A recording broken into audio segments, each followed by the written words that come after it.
Hello, ladies and gentlemen, I'm your host, Locum23 here. You're joining me for Choices the Stories You Play, Haunting at Braidwood Manor, Chapter 2, Out of Time.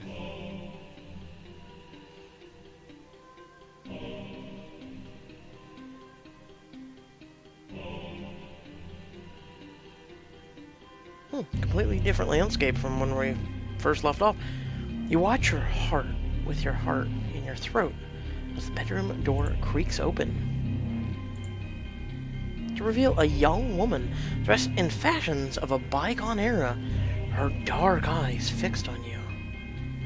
Don't be afraid, Hannah. I don't mean you any harm. Who are you? My name is Eleanor Waverley. Welcome to Braidwood Manor. You're Eleanor Waverley? As in, that Eleanor Waverley? I'm afraid so. You must have at least 100 questions right now. Yeah, you could say that. And I'll do my best to answer them, but I must ask that you be patient with me. There's still so much I don't understand about this place. This existence. Tell me, where am I? What are you? How did I get here? These are all good questions. I mean, where am I? That's a given, unless you mean, when are you? What are you? Your kind would call me a ghost, and I suppose that's what I am. But I don't feel like a ghost. What do you mean? What do you feel like, then? I feel the same as I did in life, except it feels like something's missing, or like I've taken a wrong turn. I feel lost, forgotten. Okay, so we asked what are you? Tell me, where am I? Braidwood Manor, of course. Well, that's, aha, there we go. Okay, then, when am I? That's altogether more difficult question. I know that in your world, this house is a shadow of its former self. My world? So we're somewhere else? I don't know, Hannah. I've come to think of this place as a memory. The rest of the world would kept moving and we just stayed the same. Huh. It's an interesting perspective if you're a ghost. How did I get here? About that. It seems my little brother Simon gave you a scare and you fell and bumped your head. I carried you upstairs and put you to bed. I hope you don't mind. Not at all, I guess. You carried me? Yes, as I said that. Are you feeling alright? Yeah, I think so. I just didn't expect that, I guess. I'm not as fragile as I look, Hannah. Now it's my turn to ask you a few questions. Okay. To start with, why are you here? I'm here because I was hiking along. I want to learn more about life after death. So being honest, I need to learn everything I can about ghosts. So you're not afraid to be here? You wanted to meet me? Well, I won't pretend that this isn't a bit unusual. But yes, I wanted to come here. I wanted to meet you and your siblings. Why, might I ask? You look out across the grounds of Braidwood Manor and suppress a shiver. It's complicated. Boy, quite a blizzard's coming down. As you peer through the frosted glass of the window, you notice a dark shape standing amongst the trees on the edge of the property. Oh, he's followed us here. Fantastic.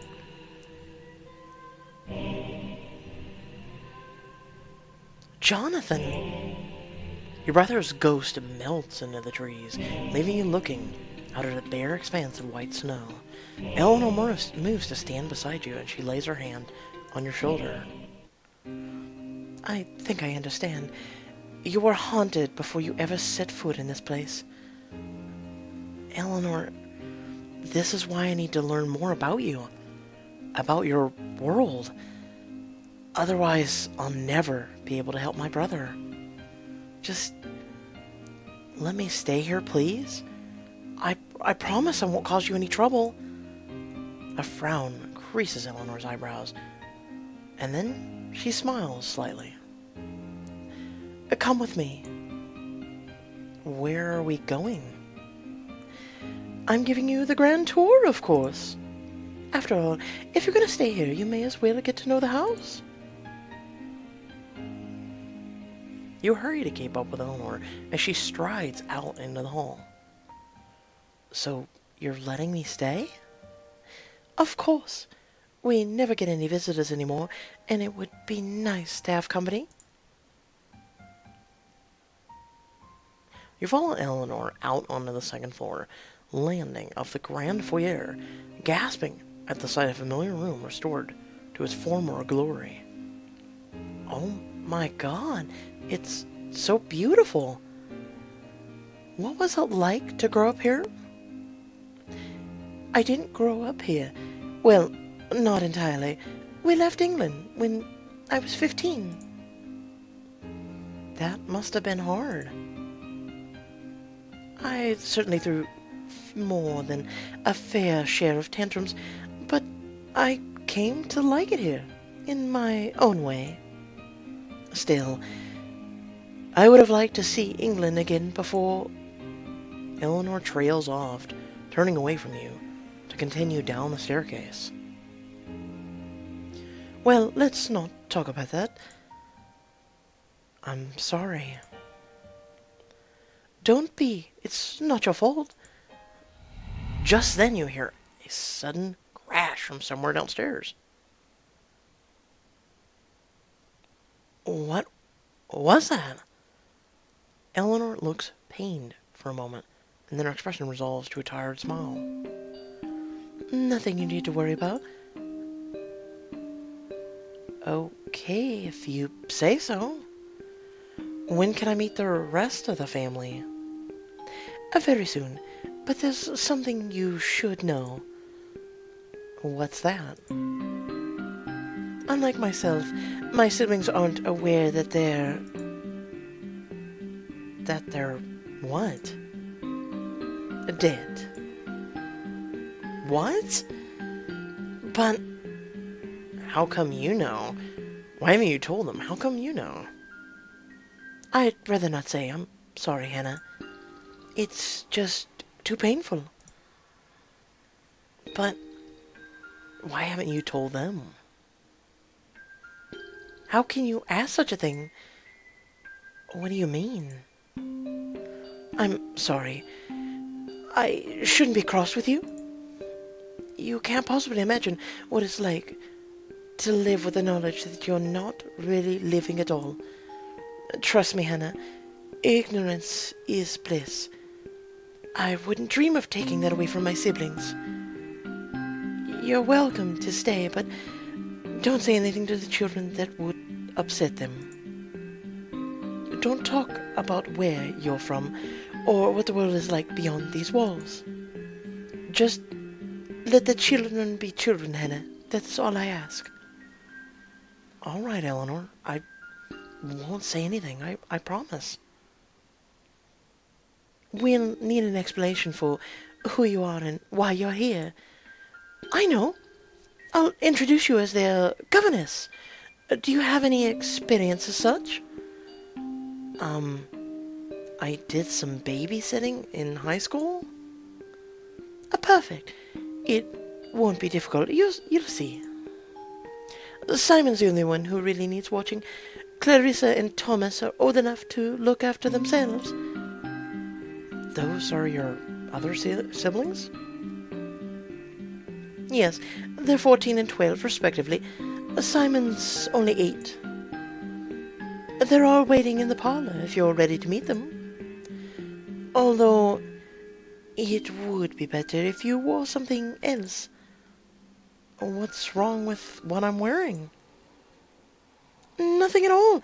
It's very pretty, but it's, well, anachronistic. Oh, well, what am I supposed to wear? Wait, did you say I was pretty? What am I supposed to wear? Let me see. I swear if it's a diamond choice, I'm gonna throw something out the window. You follow Eleanor back upstairs to another bedroom. She goes straight to the wardrobe and starts searching through dresses. I should have a dress you can wear. We're about the same size, after all. She pulls out a dark purple gown with elegant white collar and holds it up to you. This ought to fit you nicely. I'll give you some privacy while you try it on.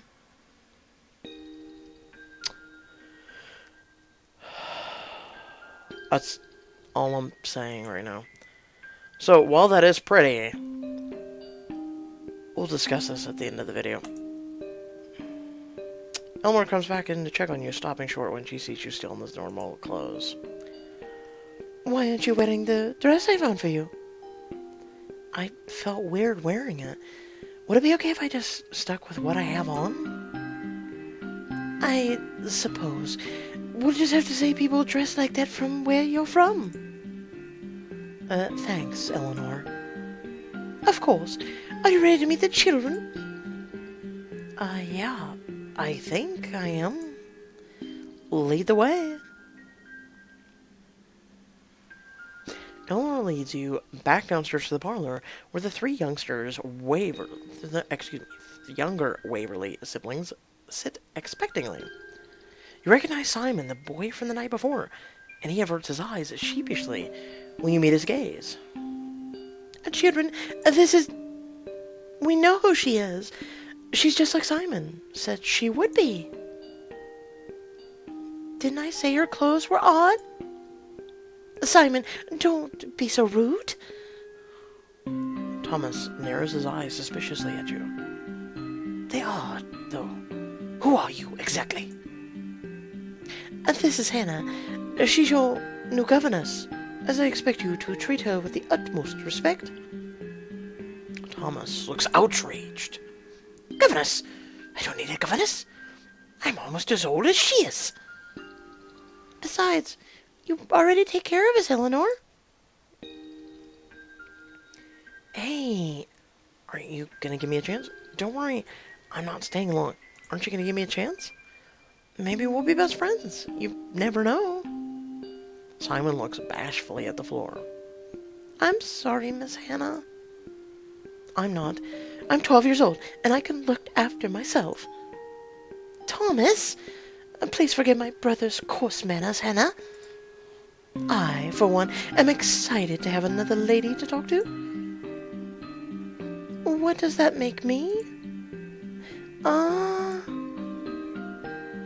You're more like a mother. Eleanor sighs heavily. Wonderful. You can see why I need a break, Hannah. Oh. Nonsense. This will be fun. Yeah, these kids seem like a handful. Nonsense. This will be fun. I can't wait to get to know all of you better. See? I chose my assistant well. In any case, it's about time you three went to bed. Aw, Eleanor, can we stay up just a little longer? Eleanor relaxes, her stern look giving way to a smile. I suppose that it would be all right, just this once, though. Hannah, would you help me fix the children some hot cider before bed? Of course. A short while later, you and Eleanor bring cups of hot cider out for the children. Yay! Thank you, Miss Hannah. Just Hannah is fine, Simon. You hand a cup of hot cider to Thomas. Thank you. Was that a thank you I heard out of you, Thomas? What a rare treat. Eleanor, why do we never have any cocoa in the evenings anymore, like we used to? Eleanor turns her face away, her eyes suddenly sad. It's been harder to get these days. Oh, that's too bad. I used to love when Mother and Father let us stay up late and... Yes, well, let's not talk about them, shall we? Okay. Sorry, Eleanor. That's quite all right.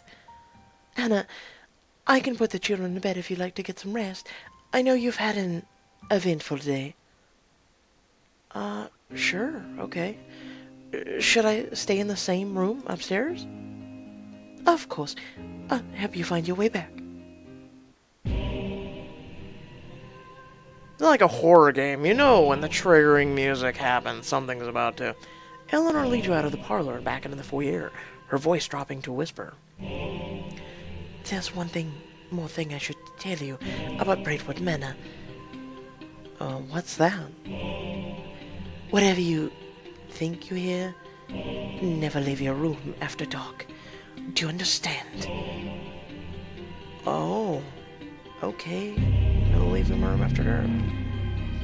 What happens if I do? Eleanor gives you a calculating look, her brow furrowed. You don't want to find out. Believe me. Okay. Good night, Hannah. Good night.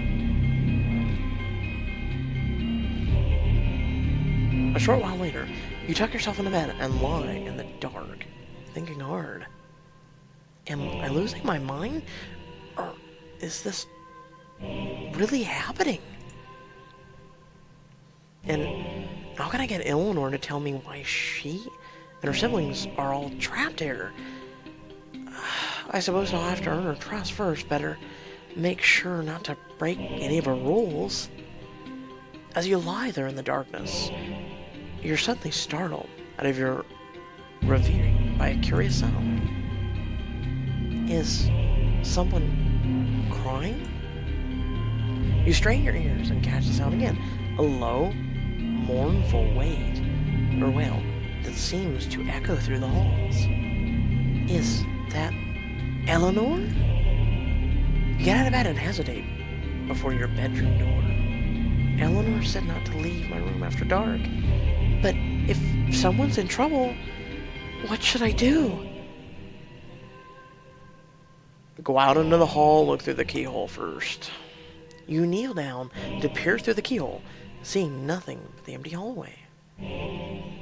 Looks like the coast is clear. And whoever's making that sound, it's only getting louder. That's it. I'm going out there.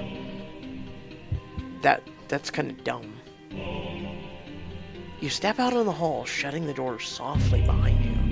You follow the sound through the manor's twisting halls, down the stairs of the foyer, and deeper into the house than you thought possible. Just how big is this place? At last, you come to a long hallway ending in a solitary room. A door covered in rusted locks and bound up in iron. What the? You draw close to the door's time-worn wood and hear the sounds of weeping beyond. The noise starting to sound less like weeping and more like a plaintive cries of a wounded beast. Whatever's making that sound is just past this door. Hello? Is anyone in there? The sobs quiet, followed by a sick silence that feels like the air is being sucked out of the room. The door suddenly starts shaking. Fire explodes from around the doorframe. Oh no! You jump back, fingers slithering up your arms, and yank down on your wrist. Ah! And here I'm like, eh. I'm like, okay, it's starting to go somewhere. We're getting, Chapter complete. You know, can I just be like, wow, I wish it would have gone that one step further and then cliffhangered. So, to the dress issue?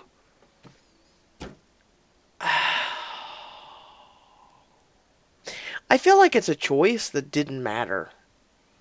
Like, yeah, you would look pretty in the dress, but it wouldn't have opened anything for you? No. And I don't get why she handed you the dress.